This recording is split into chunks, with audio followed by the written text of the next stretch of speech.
Arsenal won. Arsenal won? Listen, Newcastle won, Arsenal 4. Where was this performance against Porto? Where was this performance? Going into half-time, cruising, absolutely annihilated Newcastle. Yeah? Odegaard not effective in the game? No worry. No worries. Jorginho, the puppet master, just pulling strings from deep. Pulling strings from deep. This is what I'm talking about. This is what I'm talking about. Another game you come away thinking we could have won with more. We could have won more. We could have won this game 6-1. We could have won it 7-1. The chances that we missed, yeah? And that is to say, I'm happy with today's performance. But where was this against Newcastle? The urgency. Do you know what I'm saying? The cutting edge, the fight, the desire. Everything today was way better than it was against Porto. And this is what I'm talking about, the difference. Let's start. Vamos começar with the German flipping Doctor Who, a player that I critique a lot, a player that I say isn't good enough. Today, probably the best performance I've seen from Havertz in an Arsenal shirt. Now, do I think that he's a world-class player? No. Do I like the player? No. But I can still give him props, even though I don't like the player. If you play well, I will give you the props. And even though I call him the German Doctor Who, the guy that always puts the invisibility cloak, today there was no invisibility cloak. No invisibility cloak from Havertz today. He was involved in the game, and not just with the goal. Because a lot of people tell me, oh, but when Jorginho scores a goal, no, today it wasn't just about his goal, that he actually took very well. And he was in the right place at the right time. And he slotted it in. It's not just about the goal. Jorginho today was pivotal, yeah, in pressing players. Him and Odegaard pressed the Newcastle player. Havertz won the ball, then gives it to Odegaard. Odegaard then gives it to Saka, and then Saka slots it to make it 3-0 at that point in the game. Before then, Havertz was running the defenders down, making good runs, looking for the ball, linking up play properly, and actually being effective in the game for the amount of time that he was on the pitch. That is what I call a performance. Being effective in every aspect of the game, not just going missing and then popping one goal. Today, Havertz, listen, the only thing I can say about Havertz today is, listen, it's not a bad guy in front of goal. And for a player that his best attribute that he's going to bring you is scoring goals, that one-on-one chance that he's through on goal, one-on-one with the goalkeeper, you have to be burying that. Yeah, and even though I don't like the player, today he offered me way more than he's ever offered me. Desire, pressing, work rate, passing the ball properly. Do you know what I'm saying? At times, yes, I would say that, look, that filho da puta doesn't know how to control the ball. Eu vou ser sincero, vou ser honesto, não quero saber nenhuma porcaria. He does still look shaky in terms of controlling the ball. But this is the best I've seen from Havertz so far. Do I think he's still a player that's worth £65 million? No. Do I rate the player? No. But on today's performance, Havertz played well. So I'm gonna get that one over, because esses filhos da puta always, oh, Northside, you're toxic, and não quero saber nenhuma porcaria. Yeah? I will give someone a good score, and I'll say they played well, regardless if I like them or not, if they play well. It's simplish. You play well, I'll say that you played well. There's still things I want Havertz to work on. Sometimes it's control in the box. There was times as well, because Odegaard was so poor, which we will get onto Odegaard, should have released the ball to Havertz. Havertz in good positions in the box. And listen, to me, the player's still not the be-all and end-all. Still don't think that he's that great of a player. But today, he did his job, and he did his job well, Havertz, today. I'll give him some props today. I think Havertz did very well today. Next player I want to get on to, Saka. Now, probably the best goal that we saw today. Saka took his goal excellently. Actually took on the fullback. He actually took on the fullback. Put Livramento on his ass. That filho da puta didn't know what hit him. That one direction Livramento, filho da puta, didn't know what hit him. Saka put him on his ass and slotted it, bro. Absolutely slotted it. But up until that point, Saka to me was having jogo da merda. Jogo da merda. Uma pucaria. Saka wasn't effective. The way he was passing the ball, the way he was going at the defender, the way his overall play up until the goal was rubbish. But Saka took that goal really, really well. Really well. And did well from that point on. But listen, Saka did well with the goal, but his overall game wasn't of the level that it needed to be. I think he wasn't that great up until the goal. But like I said, sometimes you create your luck. And listen, he absolutely skinned the fullback. And that is something that I've asked Saka to be doing more often. Take on the defender. Don't always look for Martin Odegaard, especially a game like this that I didn't feel like Martin Odegaard was in the game. Martin Odegaard was uma pucaria. Martin Odegaard was actually down there. Probably the worst player today for Arsenal. The worst player was Odegaard. We're going to get onto Odegaard though. But Saka, for me, this is what I want to see. If Odegaard is nullified, if Odegaard isn't finding you, create your own opportunities. Take on the defender. Be proactive. That is what I want to see. É simples, filho. É muito simples. And I think he did very well for the goal. Saka absolutely burnt Livramento. Do you know what I'm saying? Listen, Livramento only went one direction. You know what I'm saying? This bummy Geordie one direction Livramento. The only direction he went to is to the floor. So filo da puta. But anyway, we move on. Martinelli to me today was just not effective.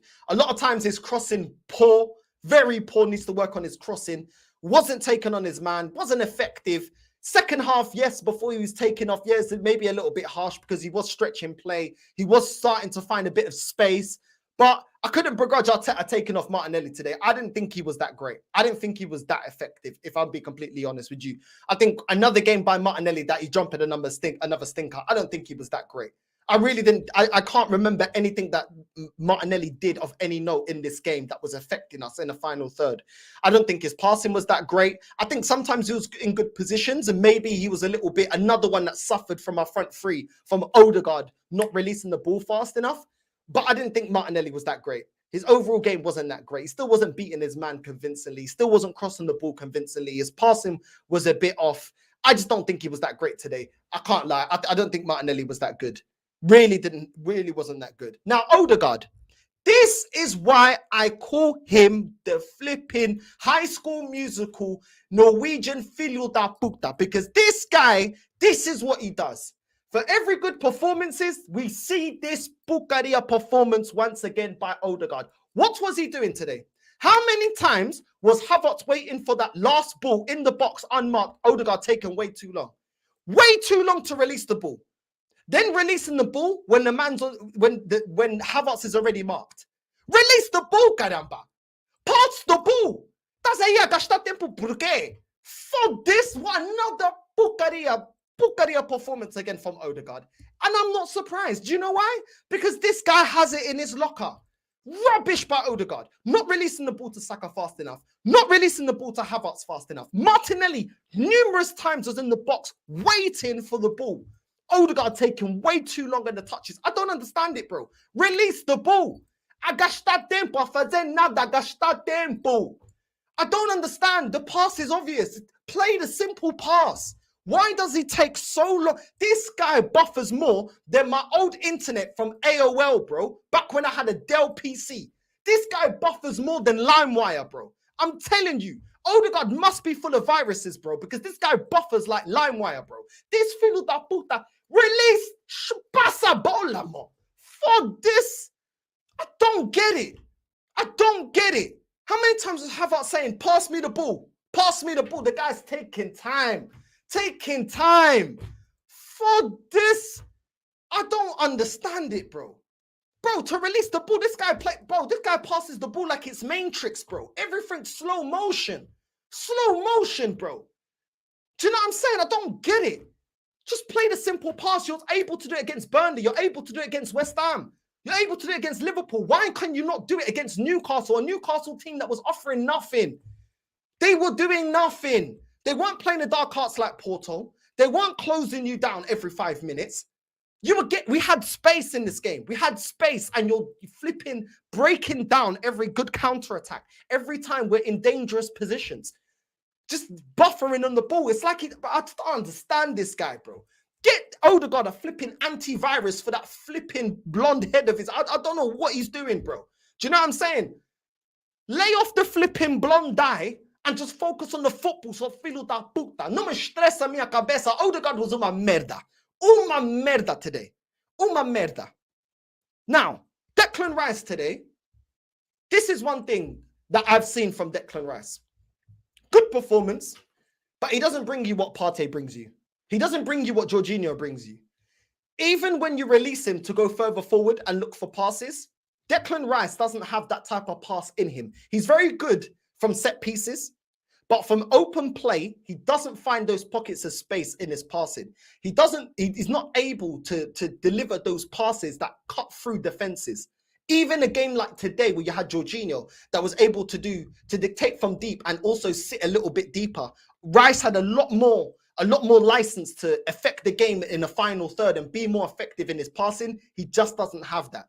He doesn't have that. He's great at defending, great on one-on-one defending, but he's not that great of a passer. And that's something that we have a better balance overall when we play Thomas Partey. Thomas Partey from deep will release the ball and start dictating play, even though he has an Odegaard that can do that. Even though he has other players around him that can do that, he also offers that.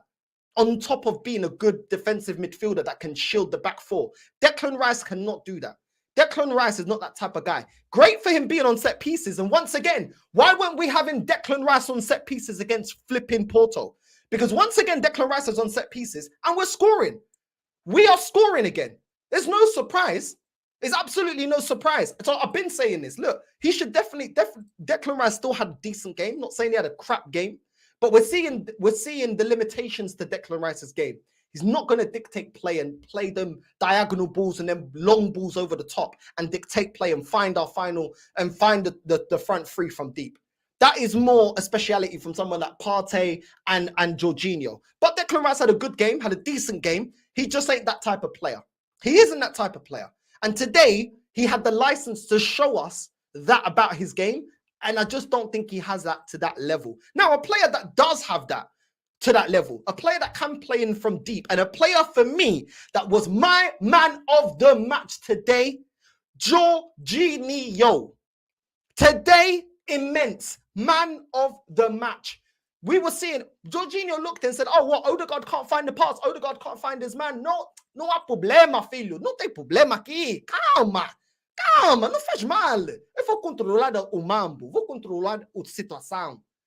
Today, Jorginho just dictating play, bro. He was pivotal to everything that we did. Long balls into Havertz, long balls into Martinelli, long balls into Saka. Literally just looking at pockets of space, catching the run, catching our runners, putting the ball in the right place. And it's not only the vision that he has, it's the weight of pass is perfect. Absolutely purring from Jorginho today. Man of the match. Throughout the whole game, this guy was running the game up until he was substituted off. Absolutely dictating play, dictating the tempo. Dictating the tempo. And this is exactly why he should have started against Porto. He offers us something different. Even though Martinelli wasn't getting the best, we wasn't getting the best out of Martinelli today. He wasn't that potent today. Even though Saka was dropping a stinker up into the goal. Even though Odegaard was doing nothing in the creative aspect, Jorginho stood up. And Jorginho was just absolutely immense. This guy performed immaculately. Immaculately. And I wanted Jorginho to kick on from the Liverpool performance. I wanted him to go and show that he can do this on a continual basis and continue to perform at this level. And listen, long may it continue. Long may it continue. I want to win the league. I want to win the league, and that I want to lift the trophy. I don't care if I'm in the mud and all that. Bro. All I want to do is for Arsenal to win major honors. I don't care about proving if my point is right or wrong. I don't care about all of that. I just want to win the league. That is all I care about. And today, Jorginho keeps his spot. I do not care about no pucaria about dropping Kai Havertz back into the midfield. Like I said, like we saw today, Kai Havertz offers nothing in the midfield. So play him up front. If you're going to play him up front. The problem is, Kai Havertz isn't the most clinical. There are chances there that Kai Havertz, you have to bury. You have to bury. And listen, we're going to get onto that. But I can't heap enough praise from Jorginho. He showed experience today. He showed composure. And he showed that he could lead the team into winning a game. Single-handedly ran the show today, Jorginho. Can't put enough props on Jorginho, man. Big up to my guy. Do you know what I'm saying? Big up to my guy. The only time I went against what Top Gooney said about Jorginho is I said, I'm not convinced as Jorginho as a DM. But as a deep line playmaker, he can run the tempo of the game. Against certain opposition, I think certain players are too fast. I don't think his best attributes are defensive attributes. His best attributes is dictating play from deep. That is his best attribute. That is where you get the most out of Jorginho. So listen, this is what I'm talking about. Now, let's go on to Ben White. Today, Ben White got absolutely cooked. He looked like he got, bro, the way Alexander Isak cooked Ben White, yeah, and he's unfortunate, Isak, to score that goal. Bro, I'm telling you, Ben White was looking orange, bro. He looked like he just come out of a sunbed and he was burnt. He looked like burnt toast after that skinning, that absolute schooling from Alexander Isak. That is embarrassing. Ben White, hold your head in shame. Hold your head in shame. How's Isak duppying you like that? Do you know what I'm saying? Overall, it was a decent, it was an okay game from Ben White. It wasn't completely trash, but how are you letting that lanky antelope, Alexander Isak, duppy you like that? Fuck this. No way, that could never be me. You know what I mean? That could never be me. Act like a waste man, that's not me. Getting burnt, that's not me. That could never be me. I don't know, bro.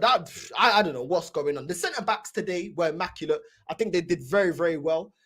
Defended very, very well. There's been times where I've critiqued the centre-backs being a little bit rocky, you know, Awani, Diaz, a little bit of bozo moments at times. But today, they did very, very well. The centre-backs did very, very well. But yeah, I think Kivior did decently today. I think Kivior had a decent game today as well. And but yeah, listen, overall for me, Havertz, as much as this was Havertz's best performance, Havertz ain't going to bury every chance. We cannot rely on Havertz to be a gunman in front of goal week in, week out. Havertz shown us today that he's not a gunman. With all the opportunities that Havertz had today, yes, he scored a goal. Yes, his pressing was good. His passing was good. But this guy is not a gunman. This guy is not ice cold in front of goal. You can't be one-on-one with a goalkeeper like that and not bag it. You can't. You know, so at the end of the day, listen, Saka scored today, and that's great. His overall performance needs to step up and needs to improve. Took that goal very, very well, but that needs to improve. Because up until that point, he was doing nothing. And yes, for me, listen, he created that whole chance by himself. Completely skinned Livramento, and he took the goal very, very well. The goalkeeper had no chance. But I need a 90-minute performance from Saka. I don't, listen, I love the goals and everything else, but he needs to up the levels a bit. But he took his goal very, very well. Martinelli needs to step it up as well. He needs to step it up. Odegaard is the main one. You are the captain. You are supposed to be the leader. How are you allowing? Today, there's no excuse.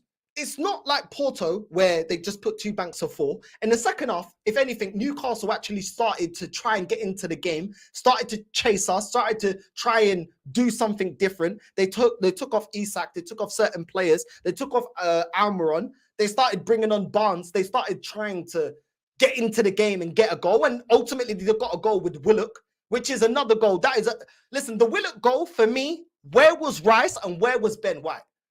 This is what I'm saying. Not only did Ben White get cooked by Isak, where were you for the goal? Because it came down Ben White's side. It came down our right-hand side. Where was Ben White? Gabriel had to fill in for Ben White. I don't know what the hell Ben White was doing with his air balloon head. I don't know what that Philo da Puta was doing. You know what I'm saying? Probably thinking about different suntans and different holiday destinations once the season's done. Do you know what I mean? So he can top up his tan. Do you know what I mean? Why is Gabriel covering for Ben White? Yeah. And why is Declan Rice just allowing everyone to run past him in the midfield? And then Willock with a fantastic header, to be fair. Willock, a great header. Where's the marking? Where's our midfield? Where's our right back for that goal? Well, we just switched off. That's not good enough. That was poor. I have to call it as it is. That was poor. That wasn't good enough for me. But today, we had space. We weren't pressed. Newcastle didn't play the dark arts. Yeah, and we cooked them. Now, the problem is, going forward, yeah, we still got a bench that we can't rely on. Today, once again, just like I said against West Ham, just like I said about Burnley, by the time we made substitutions, Trossard coming on, Emil Smith-Rowe, Nketiah, Reece Nelson, El Nene, the game was done and dusted. The problem is, when we go up against teams where the game ain't done and dusted, and we still got a lot to do, we don't have a bench that is going to affect the game. Today, Trossard came on. He was all right. I don't count Trossard in there. But then when you look at ESR, he was half decent. But can you rely on ESR? Is ESR going to be able to cover for our if our midfield, one of them get injured or out of form? Can we count on Emil Smith-Rowe to get us over the line? Can we count on Emil Smith-Rowe to get assists? Can we count on Emil Smith-Rowe to get goals? No, we can't. He's not of that level, and this is the problem. He looked half decent when he came on, but half decent ain't good enough to win the league. He ain't good enough. And he's still looking out of shape. Why is every time I see ESR, he looks like a pot-belly Gordon Ramsay? It makes no sense. Why does he look like a pot-belly Gordon Ramsay? Man's still not in shape. Bro, do you want to break into the team? I don't get it. What are you doing? You should be doing nothing else but focusing on breaking into the team, giving the manager reason to break into the team. Why are you still looking out of shape? It makes no sense. I don't know what's going on with Emil Smith-Rowe. But that is our bench. Then we've got Nketiah. Meu Deus. That flipping Islington little Brucey is a filho da puta que não vale nada. That guy is almost turning 25. That guy is a bum.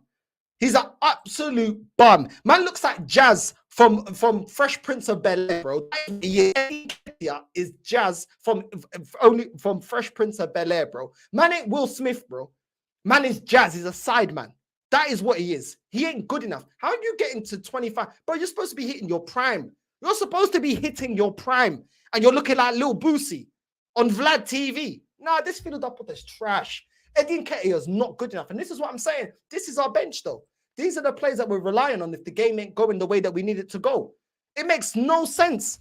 It makes no sense. What is Nketiah doing? What is he doing, bro? The guy looks like he's falling all over the place. This is what I'm saying. Nketiah, bro. Dash him out the way Uncle Phil used to dash Jazz out of the house in Fresh Prince of Bel-Air, bro. Just dash him out onto the grass, bro. Let anyone come and get him, bro. I don't care. That filo da puta is uma pucaria, bro. This guy's trash. I don't care, bro. Duchesne from Top Boy. This guy is rubbish. Rubbish. This is bro. This guy's rubbish, bro. Sell him to a League One team. Sell him. Sell him. Yeah.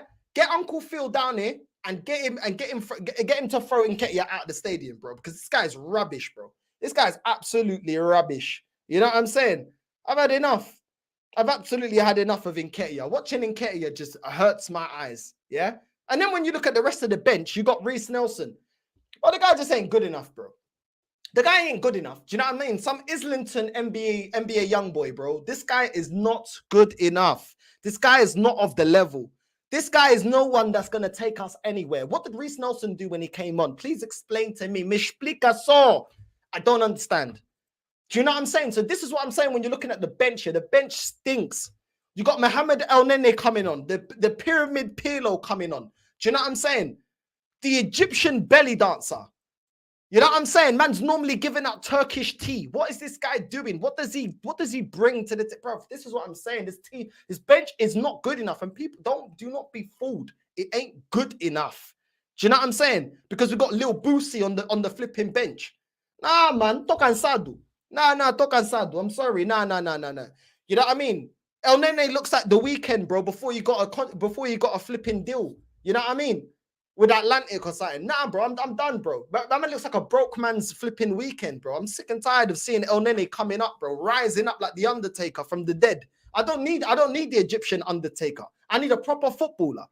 You know what I mean? I don't need that. I don't need it. I really don't. Do you know what I'm saying? El Nene, the flipping Egyptian Booker T. Tô cansado dessa porcaria, bro. I don't need the Egyptian Booker T, bro. You know what I mean? I don't need the Egyptian Booker T. That is not what I need, bro. You know what I'm saying? So this is the problem. This is the problem that we have. You know, if you rely on that bench, this is the problem. But listen, we're winning games despite. Also, I also have to put some respect on Raya today. Raya today was absolutely incredible, and Raya has been absolutely top notch. There was times where he was just putting out fires, bro. The way he was coming off of his line, the way he was winning the ball, the way he was commanding his box. Raya has been absolutely excellent in the last couple of weeks. And that's something that I haven't mentioned. Big up to Kenny Ken, because Kenny Ken was the one that was bringing it up. I think it was like a week ago or something. He was like, people are not talking enough about Raya's performances. Big up to Kenny Ken. You said it right. Raya's performances have been absolutely, he's been top notch. And I know people got onto him about the goal that we considered against Porto. Bro, end of the day, for me, Raya has been excellent, bro. Excellent. We look a lot more calmer at the back, a lot more controlled. He doesn't rush it. There's no more mistakes out from the back. We're not even talking about distribution out from the back from our goalkeeper no more. Do you know what I'm saying? So I think Raya deserves a lot of praise. A lot of praise. And if a lot of people had a lot of criticism, you have to also give praise when players are performing well. And I think Ray is performing excellently. You know what I mean? The way he's commanding in his box, the way he's distributing the ball, the way he's just the fact that he's going unnoticed, that's what you want. You want defenders to not really be noticed. You don't want your goalkeeper to be really noticed. If they're having a quiet game, it's because they're doing their job. When you're talking about them too much, it's because they're making multiple errors. And I think with Raya, big up to Raya, man, because he's doing his thing. He's doing his thing. Do you know what I'm saying? He's doing his thing. Have to put some respect on Raya. Do you know what I'm saying? Have to put respect on Raya. A lot of stuff that we were getting nervous about with Ramsdale, we're no longer seeing that with Raya. And yeah, I'm not gonna lie, I was criticizing Raya when he first come in because he was doing stupid mistakes out the back. He was looking shaky. He wasn't commanding his box. But when the player's turning it around and he's doing it consistently, I have to give praise. I have to give praise. And I think Raya, listen, long may it continue. Yeah, because the criticism that Raya got at the start was warranted. It was warranted. Let's keep it real. Yeah, but now let's be real. Raya's playing very, very well, and people need to be talking about that. Do you know what I'm saying? You have to give props where props is due. That's how I look at it. And if a player's consistently delivering and consistently performing well, yeah, giving you 7 out of 10s, 8 out of 10s, you got to praise the player, and you got to, you know what I mean, give praise where praise is due. You know what I'm saying? I know he's a goalkeeper. I know he's not an outfield player like that. Like, he's not running around and all that. You know what I'm saying? But at the same time, he still has to do his job. And when he doesn't do his job, people get onto him. When he does do his job, do you know what I'm saying? So it is what it is. But today was very, very frustrating from Odegaard. Let me get onto the highlights, and then I'm gonna put the link out for anyone that wants to jump on and have their say about today's game. Saka shot outside the box right at the start of the game. It goes wide. Odegaard missed pass to Martinelli, then slide tackles to win the ball and gets a yellow. I don't know what Odegaard was doing. Man's getting a yellow really, really early in the game. Why? Mispassing the ball. Just this guy, I just don't understand. He's so erratic, bro. Literally, like, you either get a good performance from Odegaard or you get Odegaard, aka Dennis the Menace, bro. Dennis the Menace with his dog Nasha just doing erratic bullcrap, bro. And that is what he was doing. Odegaard overhits the pass to Martinelli that would have seen Martinelli through on goal. Arsenal corner, Gabriel heads it, keeper saves it, defender hits it back in. Shocking defending from Newcastle today. Absolutely shocking defending from Newcastle today. That first goal, I don't know what they were doing. That goalkeeper as well, bro. That guy is horrendous, bro. That guy is horrendous with his little ponytail, looking like a B-Tech Hercules, bro. That guy is rubbish. Karras is absolutely arse, bro. Absolutely arse. You know what I'm saying? And Kivior couldn't cross the ball. Havertz in the box gets tackled. Jorginho ball into Martinelli. Cross to Havertz. 2-0 Arsenal. Newcastle pass out from the back. Odegaard wins it. Gets in the box. Havertz is free. Delays his pass. And a Newcastle defender clears it. So I'm saying about Odegaard releasing the ball faster. Martinelli passed to Havertz in the box. He loses the ball, can't even control it. These are the times where Odegaard's frustrating. You can't even control the ball in the box. Come on, bro. Come on. Do you know what I mean? Ball into Almiron, through on goal, and Raya makes himself big and wins the ball. And this is what I'm saying. Like, the very few chances that they got, Raya absolutely just put out the fire. Just put out the fire. And this is what I want to see. Just put out the fire, man. Nice and calmly. Got to give Raya his flowers today, man. He did well, man. He did well today. He did well, and he's been doing well. He's been doing well, which is why I'm bringing it up. But yeah, Martinelli threw ball to Havertz. Havertz one-on-one with the goalkeeper and hits it wide. Listen, this is what I'm saying, man. Listen, got to do better in those kind of positions. Got to do better. Let me put the link out for anyone that wants to jump on. Like I said, you have to have your camera and you have to have your camera on, and you have to have your mic on, and then you can jump on. No camera, you're not jumping on. Ripping up. Thirsty, man. Ripping up. But yeah, Saka with a dead ball to Havertz. Isak cooks Ben White, shoots it over the crossbar. Havertz presses the Newcastle player, wins the ball pass to Saka, cooks the fullback, 3-0 to Arsenal. Man, he's jumping on. Hold on a sec. All right, still connecting. What's that? What's this? Is Manny there? I think he's still connected. But yeah, man. Big up Northside. Come on, bro. Big up to you, bro. You already know what it is, man. You know what I mean? You already know what time it is, bro. Big up. Love for jumping on. You know what I mean? I'm going to be real this season. We should be winning the Prem, not being deluded, but I got a feeling we could actually do it. Bro, like I said, bro, like I said, today we played well because Newcastle didn't do anything to nullify the way that we're playing. You know what I'm saying? So that's one thing. And also we didn't get pressed like that. Do you know what I'm saying? So the two Achilles heels didn't really happen today. Do you know what I mean? Manny, what's going on? You're still connected. Listen, when you're connected, we'll get on. We'll get you on. But yeah, bro, listen, today, yeah.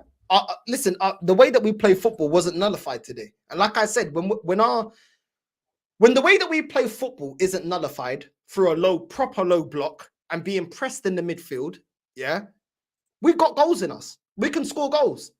Yeah. When we can win games and we don't have to rely on the bench, happy days. So today is another example of when the going's good, we deliver. Now deliver when the going's tough. Now deliver when Porto or any other team are doing the dark arts. Now deliver when we're 70 minutes in the game and we're not able to break down the team. Yeah, change the system. Then bring on players from the bench that can affect the game and get us over the line. Those things will be the difference. And I don't still believe that we're going to be able to do that convincingly going forward. So this is why, to me, listen, great performance, but it doesn't answer the questions I have about this team, in my opinion, bro. Do you know what I'm saying? Newcastle were there for the taking. Let's just keep it real. They were there for the taking. They were offering nothing. So that is what it is. But listen, big up, bro. What are we saying? Nothing much. Listen, I had a watch along today for channel. Shout out to Coach's Corner and my old mate Del Boy Gunner TV. What's the crack? What's the bleeding story? He came on at halftime. And we were talking about a lot of things. And, you know, everything that you said right there about how Newcastle were there for the taking, I think it was borne out. They did have quite a few injuries. And obviously you spoke about Karius. I mentioned in the chat that he was the guy, of course, who cost Liverpool that Champions League final. He literally sort of gave Bale one of his greatest nights in the Real Madrid jersey. But his handling was absolutely poor, especially for the third goal. To be honest, though, he was looking good in terms of his positioning. I thought he did make some good saves, but that fourth goal, he really blotted his copybook quite badly. And here's the thing about Jorginho as well. I think we can all agree that he was the man of the match. And tonight, though, it was a perfect game for him to play in. The biggest fear that I have with our Brazilian-Italian Northside is that when it comes to games like this where the midfield doesn't really press as much as ours does, you know, he gets time and space to do his thing, and he's absolutely terrific. But the problem is, against Porto, if you look carefully, Sergio Conceição did his homework on our team and did his homework on our midfield. And I know Jorginho came on only as a substitute, but the way Sergio's son and company were running, and, you know, they're small, but they're quick. They're like lightning, really. And they would never have allowed our midfield to get settled. What Porto did, Newcastle didn't do. And it's for this reason that they say that games are normally won and lost in the midfield. And, you know, Guimaraes, Longstaff, and I think Lewis Miley, I think they were hoping that Miley would come in like a wrecking ball, but sadly that didn't quite materialize. You know, our midfield was just too strong for them. And Jorginho's inclusion was brilliant because, as you said, it allowed Rice to push further forward. But Odegaard, I think we can agree, he had a nothing performance today. And, you know, as far as Martinelli is concerned, he had an assist for the Havertz goal, which was a tap-in. Even Nketiah could score that. You could do that. Even I could do that, and I've got 2 left feet. And there is always going to be a part of me, Northside, that thinks that poor fellow, Martinelli, is being wasted going out wide. When he comes into the centre, he can actually be really effective. And yes, a lot of people might say that if he has people coming in at him and trying to attack him, he's not the best. But then, Thierry Henry started as a winger. He wasn't really strong, but Wenger made him into a centre forward, told him to put on some more muscle. And we all know what happened with Thierry Henry. Under a more competent manager, I think Gabriel Martinelli will thrive, as will Emile Smith-Rowe. If he goes to Aston Villa, Emery will get the best out of him. And I know you've said that Smith-Rowe's performance wasn't really of the level. I think you've called him a pot-bellied Gordon Ramsay. He's been trying.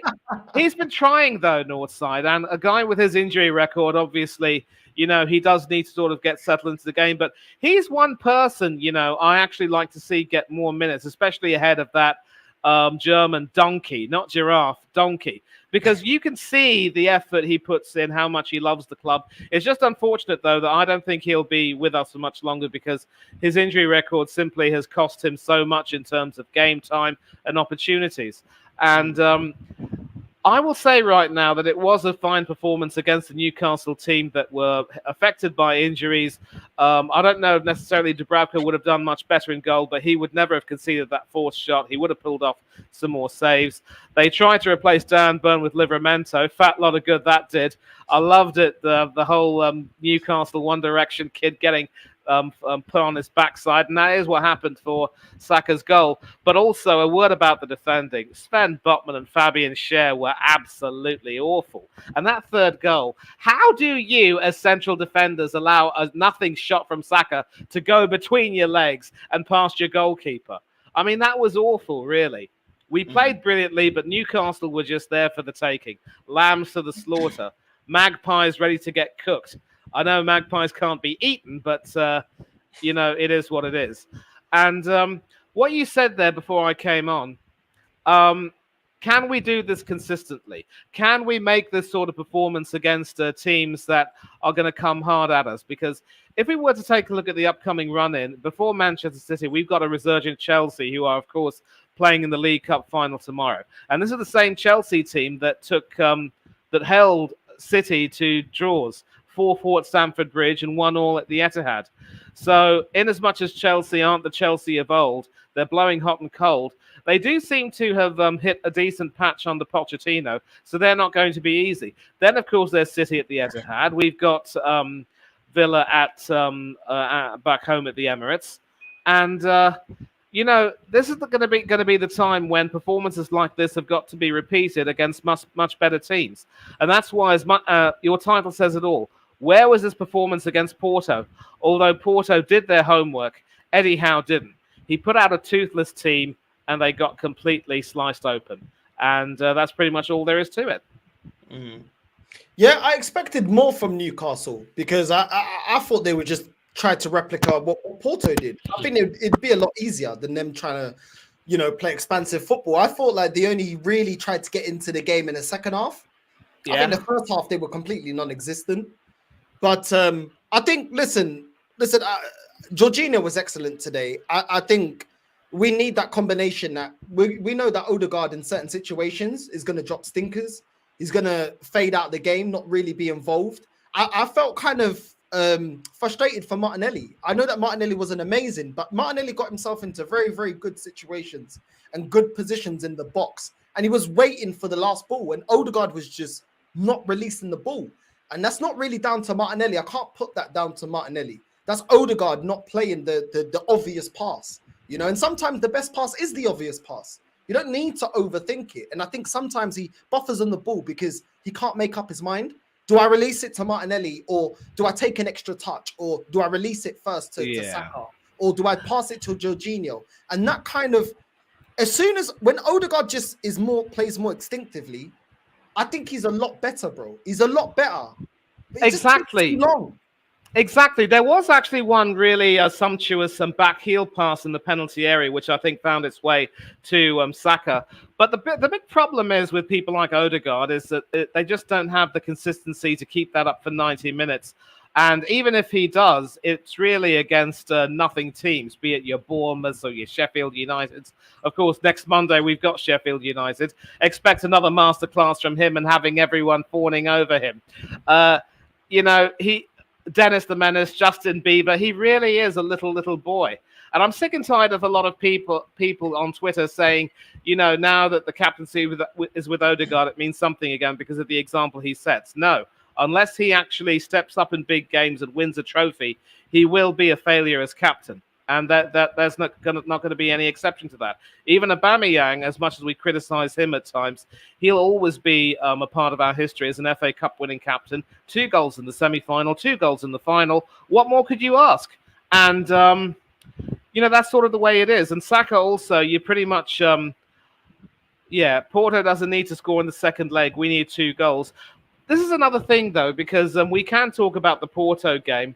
A lot of people have been saying that the Portuguese Dragons are going to try their best to park the bus. One thing which does fill me with confidence, though, is that they've got Pepe in that team and they've got Otavio. 2 opposite ends of the age experience spectrum, right? And they're not going to be able to park the bus forever if we play that aggressively. But the big problem is, because their midfield was so fast and direct and always willing to press us back even harder on the counter-attack, we struggled. Newcastle's were just toothless today. And we're not going to come up against too many teams like Porto, with the exception of maybe, you know, Manchester City and even Chelsea when they get going. They can look also really good. The only problem is they're far too inconsistent, more inconsistent than us. So, you know, we've been here before. We know about the huge bottling last season. At least this season, in theory, we're showing signs of going toe-to-toe. But I think a lot of people, and I like this super chat from Chris here, Burnley are dead. Newcastle have gone downhill since the Champions League elimination. And that sums up a lot of our games. We're playing against toothless teams. Once we get to the serious teams like the Manchester Cities, even, you know, the Aston Villas or even the Chelseas, and don't discount Aston Villa. They've recovered from their slump in form. And yes, they've only played Fulham and Nottingham Forest, but they've also pumped in quite a few goals. They're also going to be a team that enjoys playing a bit of a high line like we do. And the only problem is, of late, they've tended to get it wrong, but they're also not going to be easy to beat. Because, I mean, Bailey, Watkins, McGinn. I know Camara's out for the season with an ACL injury, but Tielemans is also looking really good. So they can't be discounted either. We've got to take every single game as it comes and do whatever we can do. And I know that's 25 goals in 6 games, but some of those teams are absolutely, you know, piss poor, it has to be said. No, I hear that. Love, big up to Chris Clark for the super chat. Listen, what do you make of Declan Rice? Because for me, if we have Odegaard, if we got Odegaard in the 10, you got Jorginho, and then you've got Partey as the DM. We got a midfield now that are all. What am I trying to say? We got a midfield that everybody's able to create something. When we have Declan Rice playing as a DM, all he can offer you is playing as a DM. If you have Partey is good with the long balls. So we can do a lot of what Jorginho was doing. Jorginho is also a creative player. He can also create for the front three. Then you've got Odegaard, that when he is on his day, he's a good creator. He finds the last man in the box. He plays that final pass. I think our midfield is a lot more creative. And it doesn't drop the whole defensive aspect because you still got Partey that can be creative. Declan Rice, for me, is just not the same level of player as Partey in terms of going forward. I think defensively you can put him in the same realm, but in terms of playing the ball from deep, he's nowhere near the level of someone like Partey. He doesn't today he has a license to show that, and I don't feel like he took that opportunity, and I've not seen that from Declan Rice on a consistent basis. Exactly. Yeah, see, the big problem we have, Northside, is that with this 4-3-3 formation and Kai Havertz, you know, being shoehorned into the team, no matter what, it doesn't take a rocket scientist to know that the best football that we played, and of course I did mention this in my watch-along, RIP Stan Bowles, former QPR and England international, Obviously, a great player in his time, long before even my time, and was suffering with Alzheimer's for the past few years. Hopefully, now he's at peace, and I hope his family will be Yeah. comforted. But anyway, Rest we in were peace. playing our best football with the 4-2-3-1, which meant that we had two defensive midfielders. So, ideally, you have one defensive midfielder staying back and performing defensive duties, while the other one would be more of a conduit between that defense and also the three-man midfield pivot and a lone striker up front. The problem is because we've had to accommodate Eddie Nketiah as well, and Jesus has not been the same since his injuries. We could have afforded to play Jesus as a lone striker. Now we're just stuck playing a 4-3-3 formation, where sometimes, almost often, you get a midfield passenger. It's kind of stupid, really. And I'm just thinking, if we want to play Rice and Partey in the same team, it would have to be as the 4-2-3-1, so that you can offer Odegaard scope to do his thing as the central number 10, and have two attackers on the other side, and then a lone striker up front, and someone who should be a little bit more prolific. We need to get rid of Havertz, though, Northside, because as you said, he was one-on-one with Karius and should have buried that. And the fact that he didn't is always going to be a huge problem, really, because we need strikers to be consistent. We need them to make sure that we bury their chances. Havertz won't do that. Nketiah won't do that. Jesus doesn't fill me with too much confidence. And again, our lack of a proper striker will definitely cost us, especially when it comes to the big games. We can't just keep, winging it and hoping that the goals get shared around the park. I think Lee Dixon said that if we do go on to win the league, then Arteta should be, hailed as a genius. But then if he doesn't, then he's an idiot, because it's his decision not to go in for an extra striker. That's irresponsible. Most of the teams that have won the league have had a really good striker. But back to your question, I do like the idea of Partey and Rice playing in the same team. Partey stays back and Rice goes forward, a little bit more forward, as a bit of a link between the defensive midfield and that three-man, attacking midfield pivot, as it were. So I do like that, but we need to change the formation and go back to basics. Sometimes with the 4-3-3 formation, it either works or it doesn't. And the problem, though, Northside, is that we've got players like Partey and Jorginho whose futures are completely up in the air. Partey hasn't even been mentioned in the squads. I don't know if he's still injured or coming back to fitness. Georgie's going to be out of contract at the end of the season, and I don't know if he will necessarily want to stay on. Maybe he'll want to try to go closer to home, be it back in Italy or back in Brazil or wherever. So, again, we will have to make some decisions with regard to who we get into the squad. And I don't even know if Partey's going to be around long enough. Do we get someone like a Zubimendi from Sociedad? I'm not too sure. There are some people who don't rate him. So questions are going to have to be asked, especially regardless of what happens this season. At least if we win the league, we can be certain of announcing how serious we are. And yet the only problem is the way things are being run at the top. It's we say the fish rots from the head down for a reason. Questionable transfer decisions. We wasted 70 million on Kai Havertz, all for a few goals and then coasting through games. Havertz was useless against Porto. And as you said it, if he doesn't provide you goals, he gives you absolutely nothing. We can't afford to have people just being passengers. It's almost like having Mesut Ozil all over again, for crying out loud. No, I hear hello, it. guys. I hear it. Listen, You hear me, guys? Loud and clear, Yeah, Yasin. we can hear you. Yeah, I didn't want to interrupt. That's why I didn't say. No. Bring up, bro. Welcome to the show. What do you make of today's Thank you. performance, bro?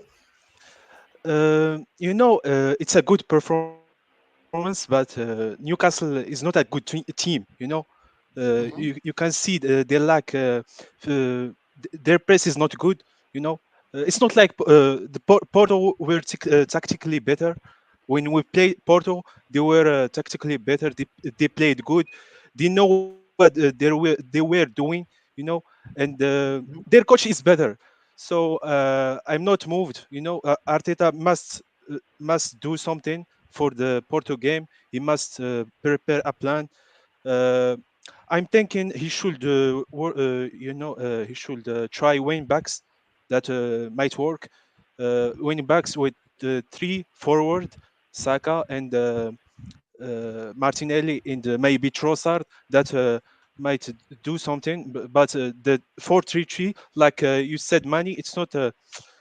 I don't think we will beat Porto with the 4-3-3.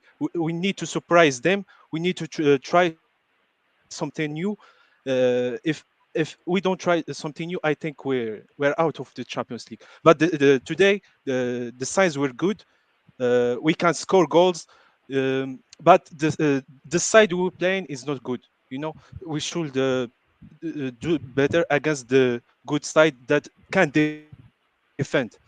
That's my point for today. No, yeah, no, I hear that. I hear that. I think against Porto, we have to draw them out. And the only way that we can draw them out is scoring it early. If you score early, that forces them to look for their second goal. If they then leave Yeah. space in behind, then we can punish them.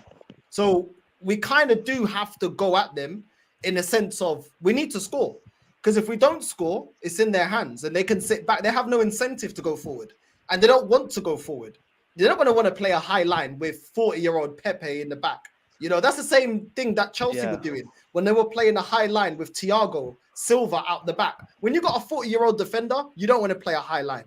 So we need to draw them out into positions that they don't want to be in. They don't want to play a high line. They don't want to commit too many players forward. And we also have to rise to the occasion. I think today we saw, if only we had Jorginho at the start of that Porto game, like you said, Manny, when Odegaard was being isolated in being that creative number 10, you've got somebody from deep that can also create and bring other players into the game.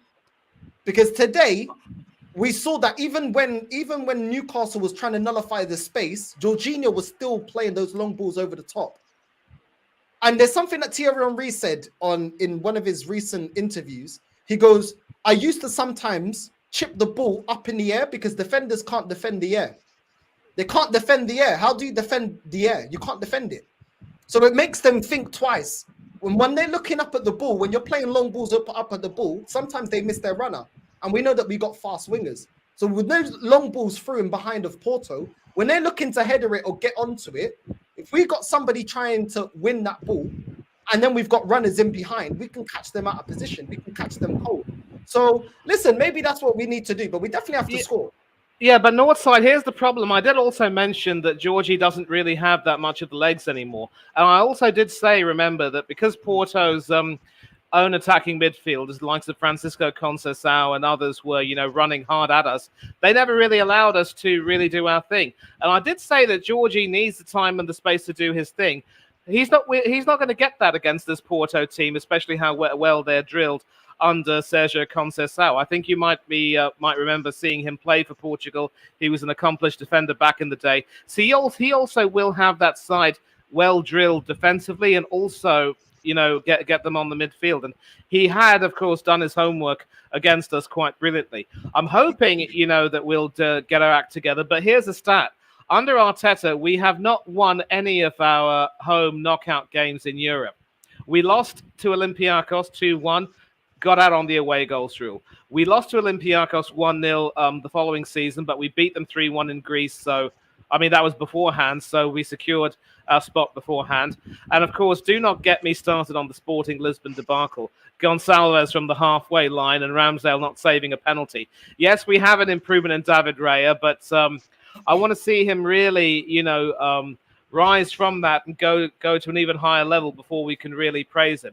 Yes, he's been doing well, but as Roy Keane would say, he's just doing his job. And I mentioned in the chat, I still don't think he's really, really of that level. And he deserves some criticism for that Porto goal. But back to Jorginho, he couldn't have started against Porto. It was the right call to perhaps bring him on to try to rest give Trossard a rest. The only problem was because they were still running hard at us, Georgie wasn't able to get his time and space. You could bring him on sometime near the end of the game when the opponents start to tire, and then you can give him some scope to do his thing with those long balls over. That's the problem with Georgie, though, because he's getting on a little bit. He can be limited, really, when it comes to the role he plays. And I think there's a reason why he's not really playing for Italy too much anymore, because I think the Italy coach wants to try and be a little bit snappier with that sort of play, and maybe Jorginho doesn't offer that right now. He plays with Locatelli and Jorginho is, Yeah. Because Locatelli doesn't no the Jorginho defensively is not that great. No. Doesn't provide that defense.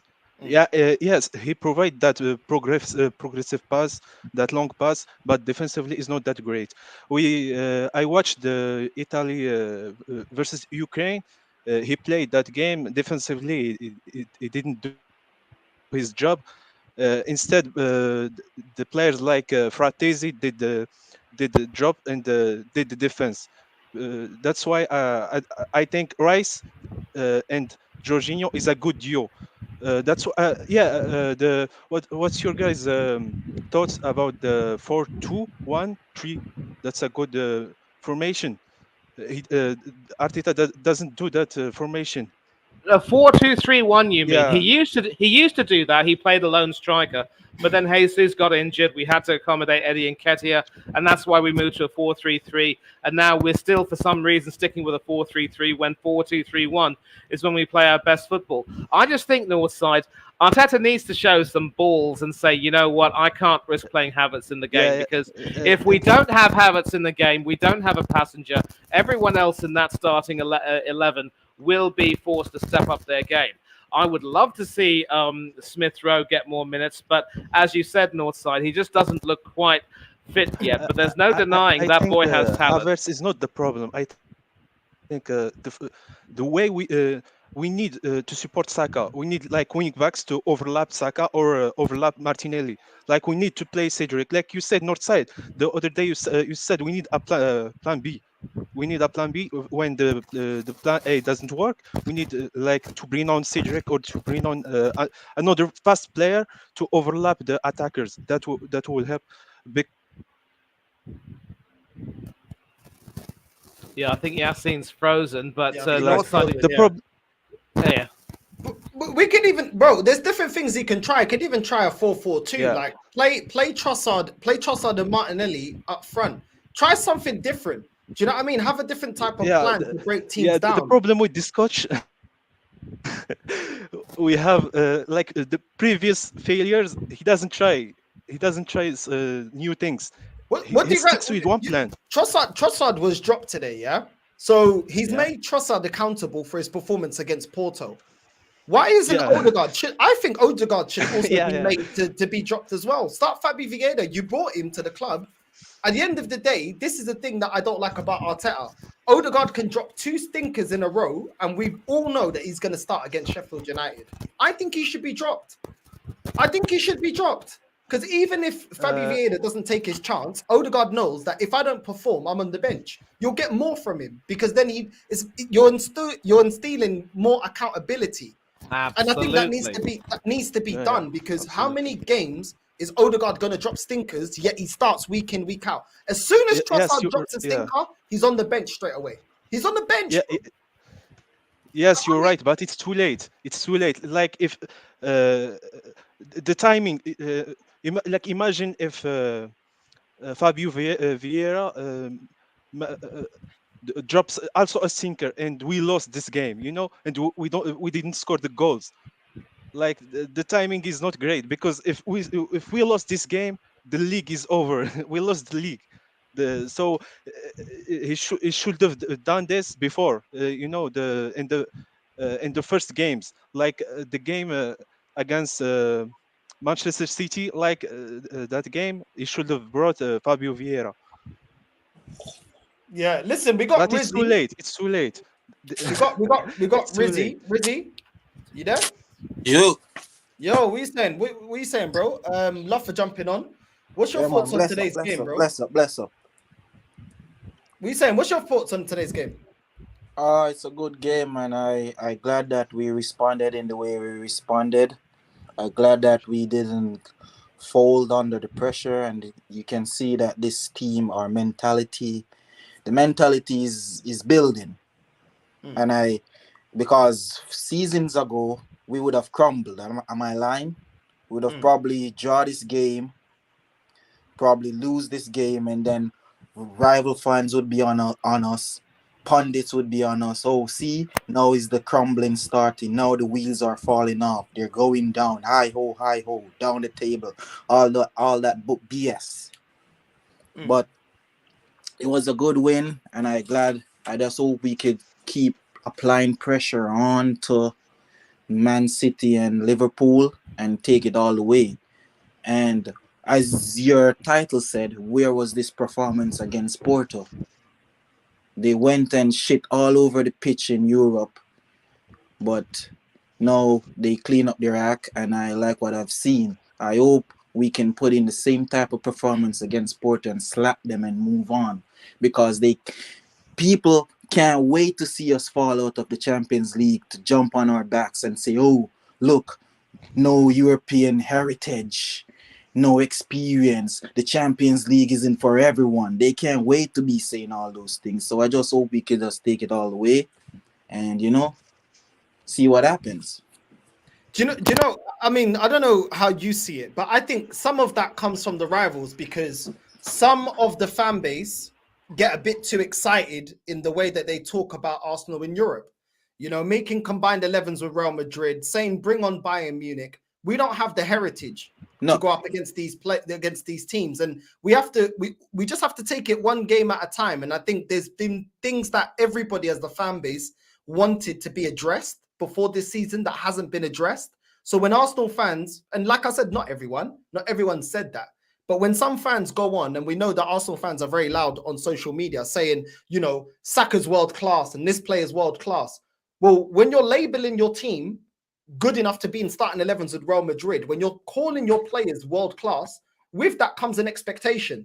And when we're going up against phase 1 in Europe, which is the round of 16, and we're already looking shaky, opposition are going to say, well, this is why we told you need to be calmer with your predictions and how much you praise this team.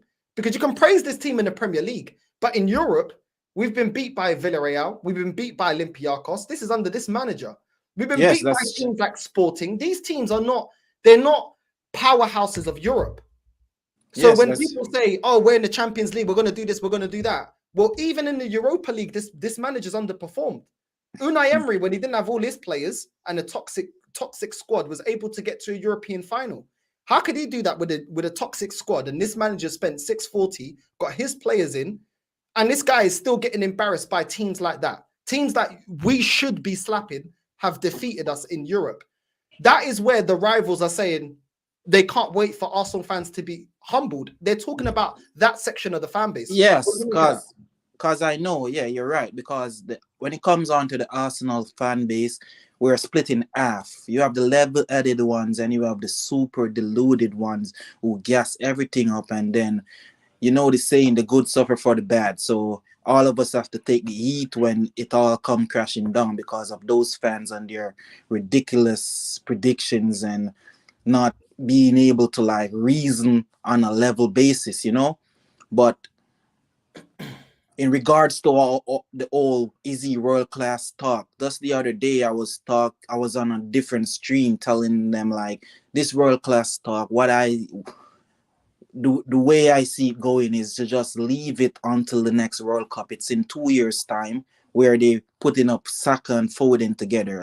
Let's see in the next 2 years where those two players are.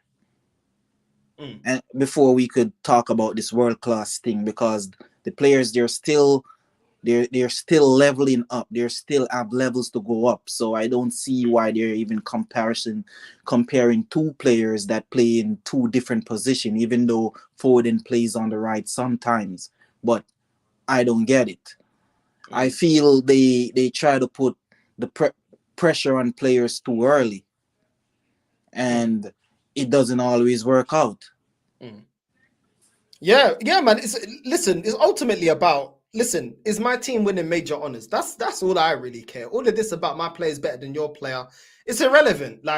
We can have a better player that, let's say, for example, if Saka's better than Foden, let's just say, for argument's sake, if Foden's winning major honors, that's what it's about. It's not about whose player is better, whose team is better, whose team is lifting trophies.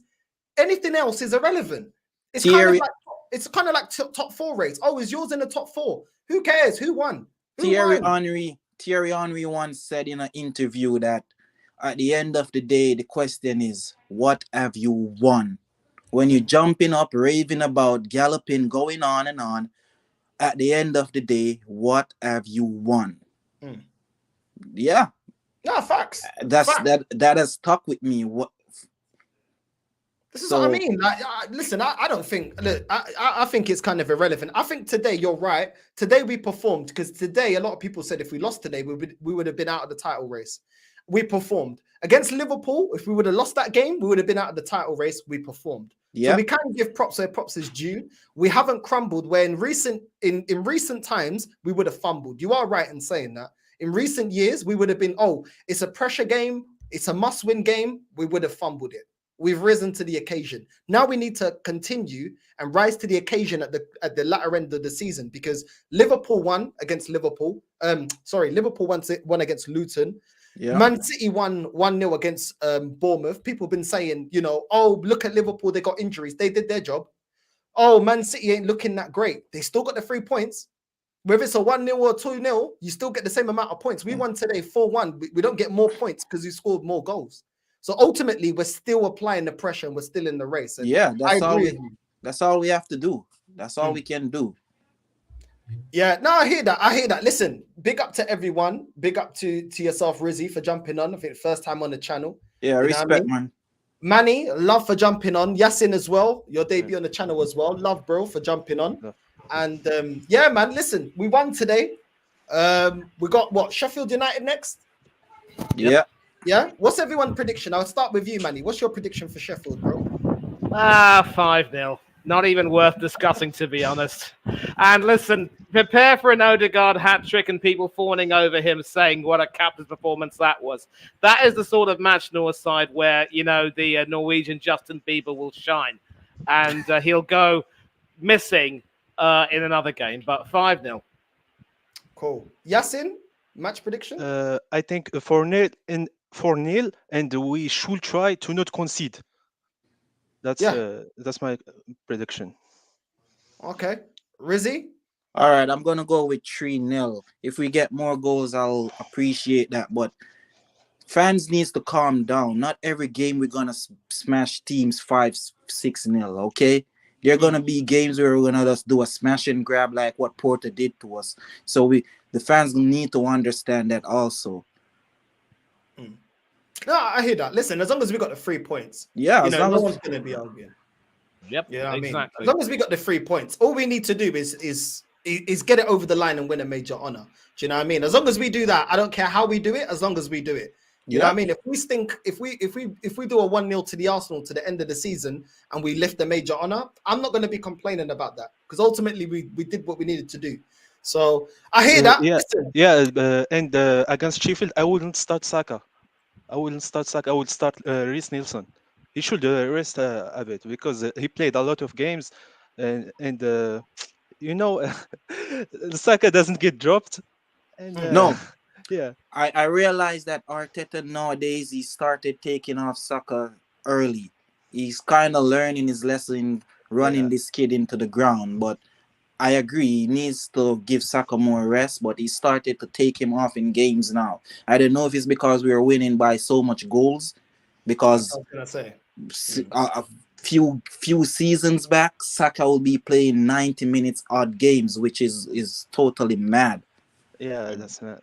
Yeah. No, I hear that. Listen, this manager's left us in a situation where, listen, we're happy with the performances, but when things go sideways, where do we go? Do you know what I mean? Do you go to the bench? The bench ain't good enough. Do you go to the style of play? Our plan B that we started doing a plan B this season, we reverted back to the way we were playing last season. So that was looked at as an inferior plan B, So this is the problem. Havertz, he scored today. How many chances did he not bury?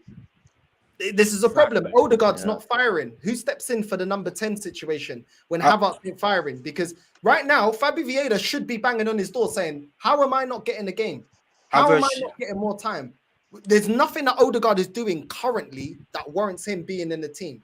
I should be getting more minutes. I should be getting a run out. You know what I mean? I should be starting some games to prove myself to get into the team. And I don't think there's this manager. People said about this manager not allowing a path for the youth. He doesn't even have a path for the bench to get into the starting 11. Yeah. What's the path? I don't know what the path He, is. he inherited the players.